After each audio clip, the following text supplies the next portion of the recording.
Okay, so we're going to take a look at the activity tab under the teacher dashboard for your classroom.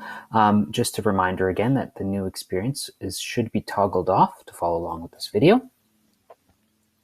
So in the activity tab, we can see all the student activities that have happened. So all the lessons that they've taken part in Dreambox.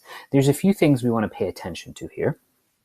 These activities are listed in cards, and you'll notice that we'll have student names. These are the activities over the last 30 days. Again, we can toggle the amount of time that we're looking at, but we're looking at 30 days here for our whole class.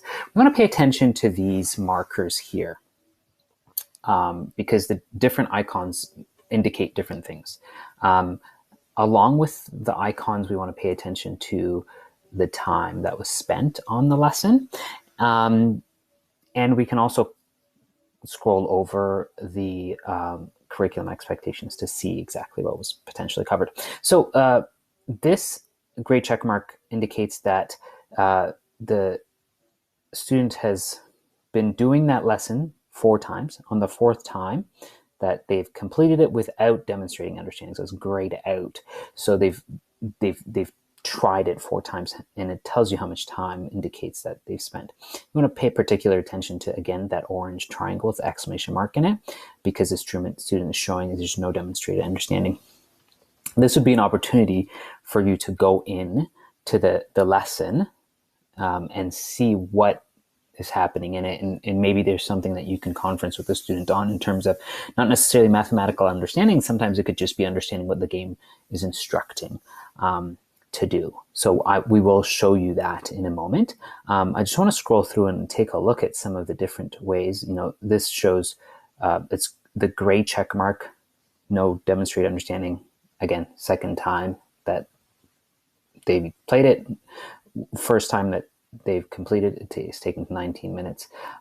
This green is a demonstration of understanding. 1st time that they've attempted. And the green with the bold circle is that they've completed a lesson group, or a group of lessons with demonstrating understanding. Also, it's important to pay attention to how often, how many attempts this has taken, because that'll indicate to you the level of competency the student is having, or maybe difficulty the student is having with each activity. So if we click on an activity, then you can see what the students are experiencing, and you might want to actually do this conferencing with a student so that you can actually sit with them and say, hey, what did you have difficulty with, and see what they're processing. You might find a portion of the time it's actually a misunderstanding with how the game or the puzzle is doing something or expecting something, rather than a misconception. And other times you might find it's actually a misconception. So using those indicators in the activity cards is really, really helpful.